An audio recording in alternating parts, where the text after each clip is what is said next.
নিয়ে যাও, একদম কম দামে দিয়ে দেবো। শশা পেঁপে দামে কম, কিন্তু খেতে ভালো। নিয়ে যাও, নিয়ে যাও।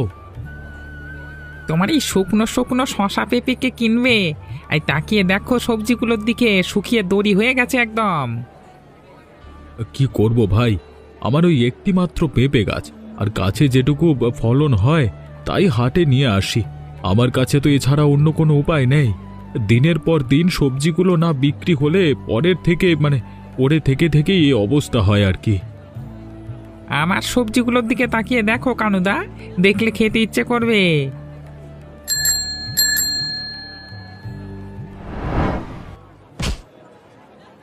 বাবু, নেবেন নাকি শশা আর পেঁপেগুলো? নিন না, একদম দামে দিয়ে দেবো, কম দামে। কম দামে কি বলছিস? বিনা পয়সায় দিলেও তোর এই শশার পেঁপে আমি নেব না। নিজে তাকিয়ে দেখ, যেমন তোর চেহারা তেমনই তোর সবজিগুলোরও চেহারা। এইসব সবজি নিলে গ্রামে আর আমার মান সম্মান থাকবে না। বাবু ওর কথা ছাড়ুন তো, আপনি আমার সবজিগুলো দেখুন। হ্যাঁ, যা যা লাগবে সব নিয়ে নিন, কম দামে দিয়ে দেবো। বেশ ডাঁসা ডাঁসা তো সবজি দেখছি। তা বাবু, ঢ্যাঁড়স কত করে? নরম হবে তো? গিন্নি ঢ্যাঁড়স সর্ষে করবে বলেছিল কদিন ধরে, নিতাম কিলো খানেক। নিন না বাবু, একদম কচি কচি ঢেঁড়স। দেখুন আরো অনেক সবজি আছে, একদম তরতাজা লাউ আছে, মানে লকলকে পুঁই গাছ আছে, সাথে আরো আছে গাজর পেঁয়াজ কলি, মানে শীতের আরো হরেক রকমের তরতাজা সবজি আর কি। মানে দেখছি দেখছি, দাঁড়াও, আমার হাত দিয়ে দেখতে দাও সবজিগুলো। দেখুন না, কে মানা করেছে? আপনার যা ইচ্ছে, যতটা ইচ্ছে হয় ততটা নিন, অসুবিধা নেই। আর গাজরগুলো হাতে নিয়ে দেখুন বাবু, এইমাত্র মাঠ থেকে তোলা হয়েছে। সবকিছুই দেখলাম, মোটামুটি ঠিক আছে। সব সবজি মিলিয়ে মিশিয়ে 1 কিলো করে দিয়ে দাও দেখি। এই নিন। গাছের ভ্যানটাতে তুলে দাও, বাড়িতে দিয়ে আসবে। তোমার সর্বমোট কত হলো বলো দেখি। সব হয়েছে মানে সব মিলিয়ে 220 টাকা। টাকাটা নাও আর ভ্যানে তুলে দাও। আমি মাছ বাজারের দিকে যাচ্ছি। হ্যাঁ বাবু, সব মাল তুলে দিয়েছি।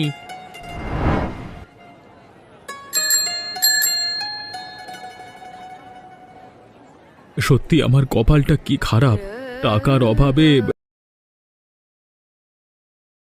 সব সবজি তুলতে পারি না। যেটুকু সবজি আছে সেটাকেও ঠিক মতো করে রাখতে পারি না। লোকজন আমার কাছ থেকে সবজি কিনতে চায় না। কি করে যে এভাবে চলবে? তার মধ্যে আবার মালকিনের কাছ থেকে টাকা ধার নেওয়া আছে। এ মাসটাই শেষ মাস, আর আর সময় দেবে না বলেও দিয়েছে। কি যে করব কিছুই মাথায় আসছে না। কানু, কোথায় গেলি? বেরিয়ে আয়, আজ তোর সাথে একটা বোঝাপড়া করেই তবে আমি বাড়ি যাব।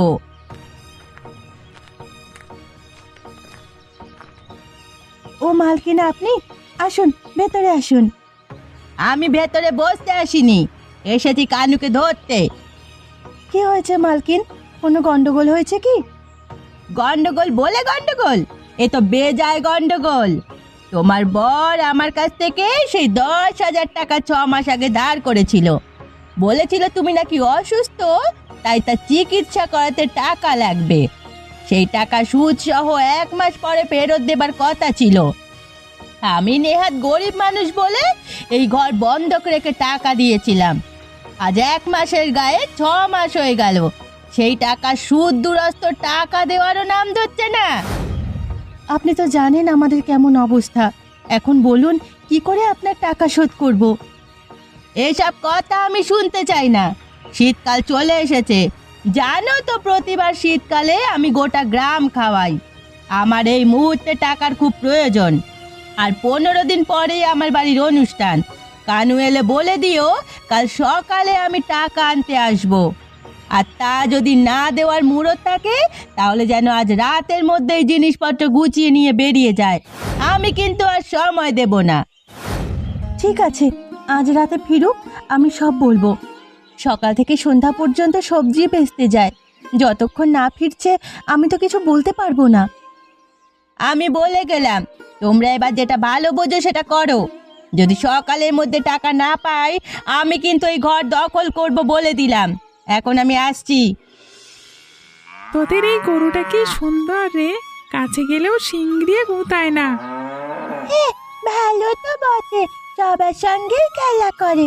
তাই তো আমি ওকে প্রতিদিন বিকেল বেলা সাথে করে এখানে চড়াতে নিয়ে আসি, যাতে ও নদীর ধারে কচি কচি তাজা তাজা ঘাসগুলো খেতে পারে। জানিস তো, আমাদের ঘরেও বাবার গোয়ালের অনেকগুলো গরু আর মহিষ আছে, অনেক দুধ দেয় সেগুলো।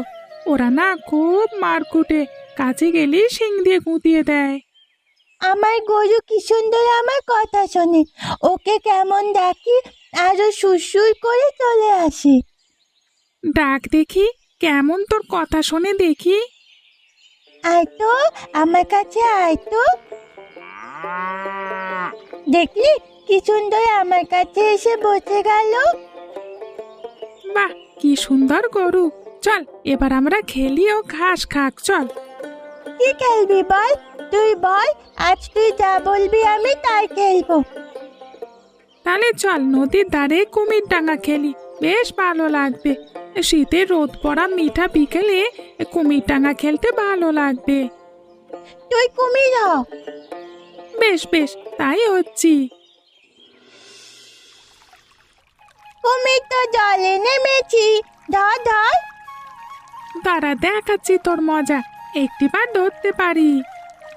তোকে আর ধরতে হবে না, জানি তুই পারবি না। সবসময় তুই জিতে যাস কি করে রে? আমি তোর থেকে বড় হই না তাই। মোটে তো 1 মাসের বড়, তাতে আবার বেশি বেশি। কাকিমা তো তোকে বলেছিল আমার দিদি বলে ডাকতে, তুই তো বলিস না। দাঁড়া, কাকিমাকে বলে দেব। বলকে যা, আমার তাতে কিচ্ছু যায় আসে না। এখন চল বাড়ি যাই, সন্ধ্যা নেমে আসছে, নদীর ধারে ঠান্ডা বাতাস দিচ্ছে। চল দুজনেই বাড়ি যাই। ঠিক আছে, চল। আরে করো কি গিন্নি, এত রাগ দেখাচ্ছ কেন? রাগ দেখাবো না তো কি করব শুনি? এই সবজিগুলো কোথা থেকে এনেছো বলতে পারবে? আরে আমাদের হাটে যে রাজু বসে তার কাছ থেকেই তো। দেখতে তো বেশ ভালোই, অসুবিধাটা কি হচ্ছে? অসুবিধা হয়েছে কি চেয়ে দেখো ঢ্যাঁড়সগুলোর দিকে। কিন্তু কি অসুবিধা হয়েছে দেখি, আমার হাতে দাও দেখি। শিমগুলো দেখো ভালো করে, তবেই তো বুঝতে পারবে। এ বাবা, এ তো দেখছি সবজি পোকাতে ভর্তি, কিন্তু বাইরে থেকে দেখে তো বোঝবার কোনো জোর ছিল না। কি অবস্থা, কিভাবে লোক ঠকানো শুরু করেছে এর বাবা। শুধু কি তাই, এই দেখো এক বেলা রঙিন জল। এটা আবার কোত্থেকে বের হলো? থেকে আবার আমার ওই সবজি ধোয়া জল থেকে। মা দিয়েছিলাম, না হলে কি জানতে পারতাম যে এই সবজিতে এত বিষ? খেলেই তো নানা রকম অসুখ বিসুখ হবে।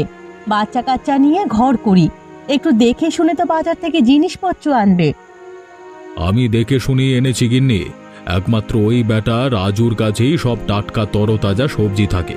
তাই তো আমি বাজারে গিয়ে ওর কাছ থেকে সব মালপত্র নিলাম, দেখলাম হরেক রকমের এই পচড়া দিয়ে সাজিয়ে বসেছে। দাম তুলনামূলক অনেক কম বলল। ভাবলাম এখান থেকেই নেই, আমি বুঝবো বেটা আজকে জোর চুরি করে লোক ঠকাচ্ছে, কি করে বুঝবো?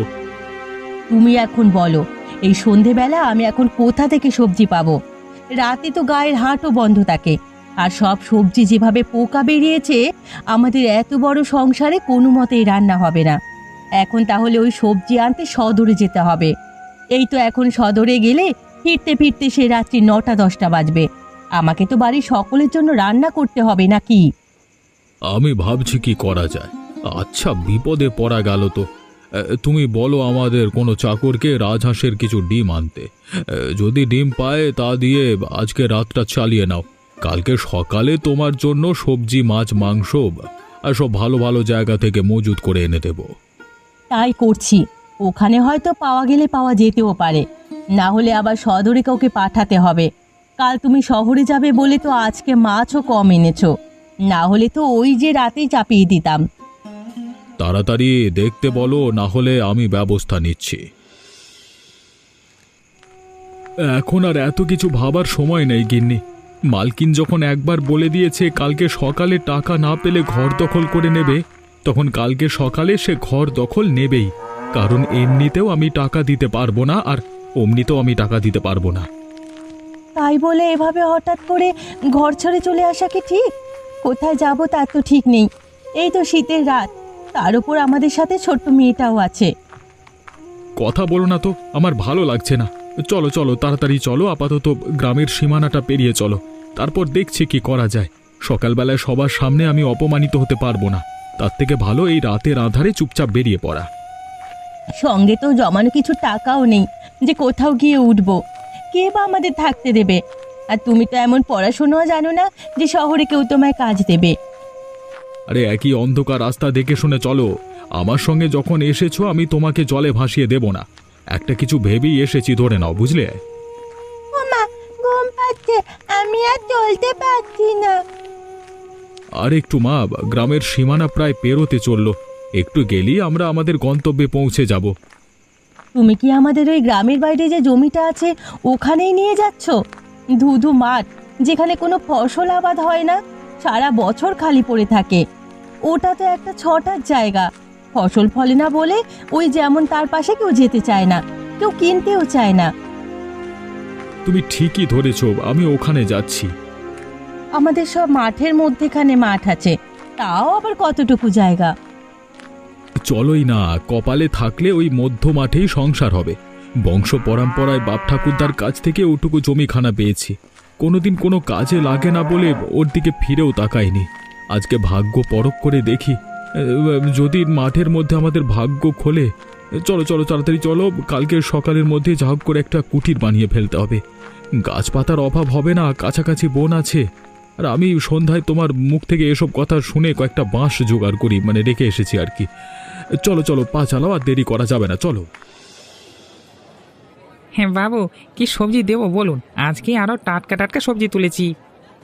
বাটা জোচ্চোর, টাটকা সবজি নামে লোক ঠকাচ্ছেন, মানে লোক ঠকানো লজ্জা করে না? এই এগুলো দেখ, এগুলো দেখ। আপনি আমাকে কাটা সবজি দেখাচ্ছেন কেন? এইগুলো দিয়ে আমি কি করব? আমি কি করব মানে? এগুলো সব তোর দোকানেরই সবজি। পরশু নিয়ে গেছিলাম, এই হাল এসবের। একটা সবজিও মুখে দেওয়া যায়নি, কাটতে না কাটতেই কিলবিল করে পোকা বেরিয়ে এসেছে। আছে তো আর ওই রাসায়নিকের ছড়াছড়ি। না না বাবু, আপনি মিথ্যে বলছেন। এই সবজি আমার দোকানের হতেই পারে না। আপনি অন্য কোনো দোকান থেকে কিনে নিয়ে গিয়ে আমার ঘাড়ে দোষ চাপাচ্ছেন। আমি মিথ্যে বলছি না সত্যি বলছি, তা তুই খুব ভালো করেই জানিস। তোকে আমি দেখে নেব, এই বাজারে বসে বসে কি করে তুই সবজি বিক্রি করিস সেই ব্যবস্থা আমি করছি। হ্যাঁ হ্যাঁ, যা করবার করে নেবেন। এসেছে আমাকে ধমকি দিতে। জানে না তো বাবা আমি কি এমনিতে এত বছর এখানে ব্যবসা করছি নাকি? কি ব্যাপার বলো তো গিন্নি, ভোর হতে না হতেই গরুটা এমন ডাকাডাকি করছে কেন? আরে আগে দেখো হ্যারিকেনটা নিয়ে, কিছু হলো নাকি আবার গরুটার? গরু তো এমনিতেই পোয়াতি ছিল। ওমা দেখো গিন্নি, দেখো আমাদের গরুটাতে কি সুন্দর একটা বাছুর দিয়েছে গো। কি সুন্দর, গায়ে কালো মানে সাদা ছোপ ছোপ দাগ। ওমা তাই নাকি? দেখি দেখি। যাক, এবার তো একটু দুধও পাওয়া যাবে। ওমা, তুমি এখানে কি করছো গোয়াল ঘরে? দেখ দেখ, কি সুন্দর একটা বাছুর হয়েছে আমাদের গরুর। ওমা কি সুন্দর দেখতে, এর নাম দিলাম আমি সুন্দরী। আমাদের বোধহয় কপাল খুলল রে। সকাল হলেই আমি শহরের বাজারে যাব, ওখানে টাটকা দুধের নাকি খুব অভাব আমি শুনেছিলাম। ভালো দামে ওখানে বিক্রি করা যাবে। এখন আপাতত এই দুধই বিক্রি করি, পরে দুধ বিক্রি থেকে টাকা পয়সা এলে সেটা দিয়ে না হয় আর একটা গরু কিনবো। কে মাদা, আমি আবার সুন্দরীর সাথে খেলবো। মা, আমাকে একটু জল দাও তো। কিরে পাপাই, চলে এলি যে তাড়াতাড়ি? খেলাতে বুঝি মন বসলো না? এখন আর খেলতে ভালো লাগে না মা।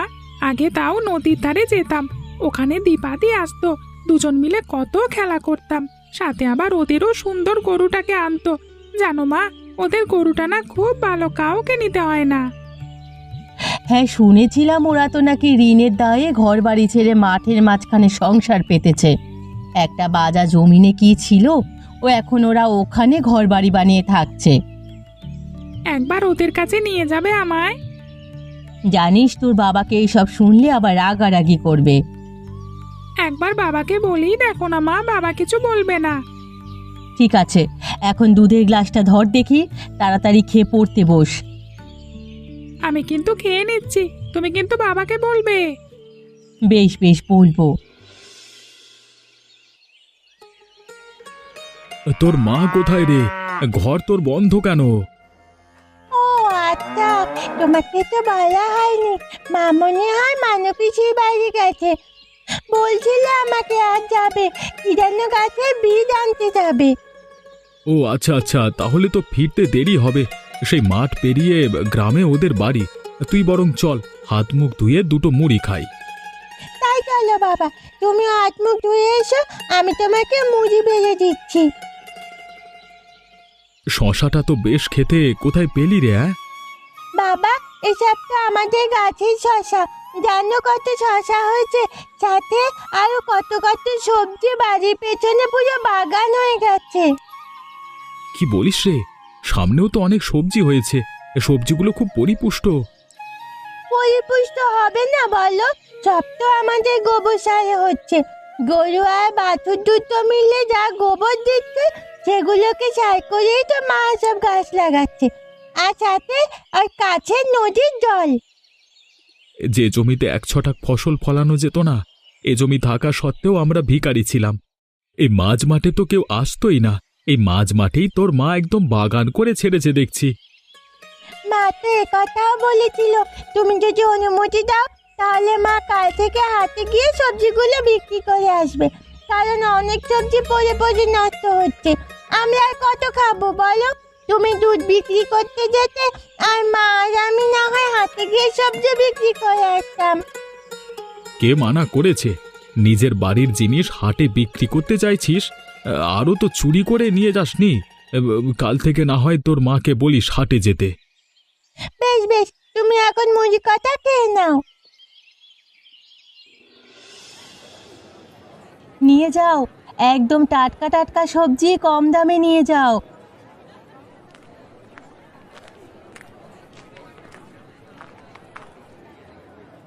তুই সেই কানুর বউ খুঁকু না? তোরা তো নাকি এ গ্রাম ছেড়ে দিয়েছিলিস, শুনলাম অনেকদিন পর ফিরে এলি যে। না বাবু, ফিরে আসিনি। আসলে আমরা ওই মাছ মাঠেই ঘর বানিয়ে থাকছি এখন। ওখানে সবজি ফলিয়েছি, এই সবজি বিক্রি করব বলে হাটে এসেছি। 3 গ্রামের মাঝখানে তো এই একটাই মাত্র হাট। ঠিক আছে, নিজেরা নিজেদের চেষ্টায় কিছু করেছি, সেটাই অনেক ভালো কথা। তোর সব সবজি ভালো তো? পোকায় ধরা বা রাসায়নিকে ডোবানো নয় তো? না না বাবু, এগুলো সব আমার বাড়ির গাছে আমার নিজের হাতে তৈরি জৈব সার দিয়ে করা, কোনো ভেজাল পাবেন না। আপনি হাতে নিয়েই দেখুন। কিছু না মনে করলে আমি ঢ্যাঁড়সটা একটু ভেঙে দেখব। অবশ্যই ভেঙে দেখুন, পরখ করে নিন। আমি আপনার সঙ্গে লোক ঠকানো ব্যবসা করব না বাবু।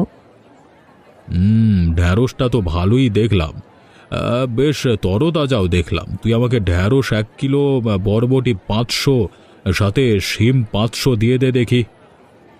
এই নিন, আপনার সব কিছু প্যাকেট করে দিয়েছি। কত হলো রে সব মিলিয়ে? মাত্র 55 টাকা বাবু। একদম শীতের টাটকা সবজি, ভালো লাগলে আবার আসবেন। আমি রোজ সকালে এই হাটেই বসবো। এত সস্তা তো! আমি যদি ভালো সব জিনিস পাই নিশ্চয়ই আসবো। আচ্ছা, তোরই তো মেয়ের নাম দীপা, তাই না? কেন, কিছু হয়েছে? আমার মেয়ের নাম দীপা? আরে না না, কিছু হয়নি। আসলে আমার ছেলেটা তোর মেয়ের সঙ্গে খেলতো, চলে যাওয়ার পর খুব কষ্ট পেয়েছে। একবার নিয়ে আসিস, তোর মেয়েটাকে নিয়ে আসিস কেমন? একদিন না হয় আমাদের সঙ্গে আনবো, যাওয়ার বেলায় আপনার ছেলের সঙ্গে দেখা করিয়ে নিয়ে যাব। ঠিক আছে, আমি এখন চলি বুঝলি। আরো ভালো ভালো সবজি আনিস।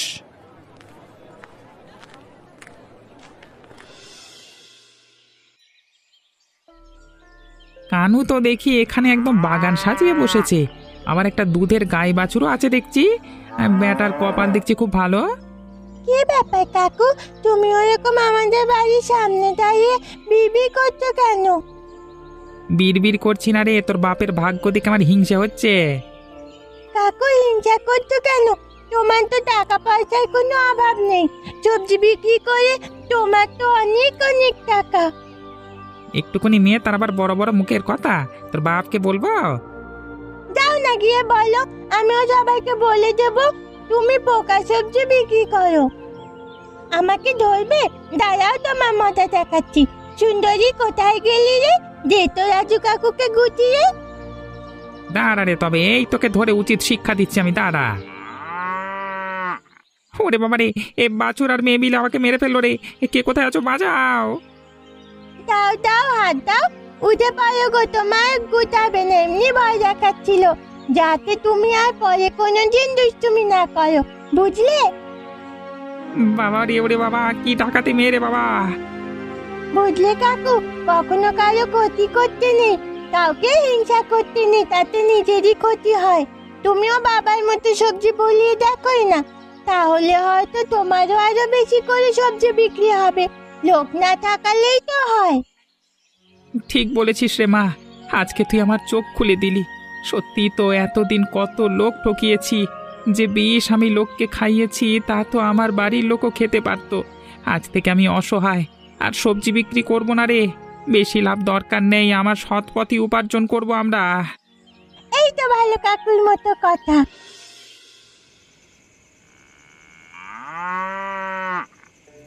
এই 1 মাসের মধ্যেই আমাদের প্রায় দুজনের মিলে লাভ হয়েছে 10,000 টাকা, বুঝতে পারছো?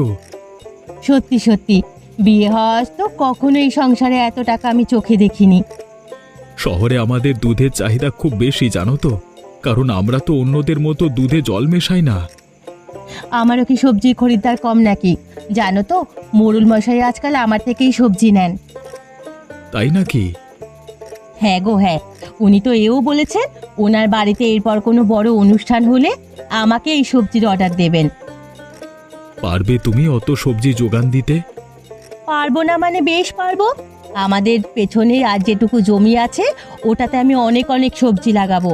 মানুর কাছ থেকে আমি সারা বছর সব রকম সবজি লাগানোর পদ্ধতি জেনে এসেছি। যদি দেখি সবজি বেশি চাহিদা, তাহলে মানুর বাগান থেকে সবজি কিনবো।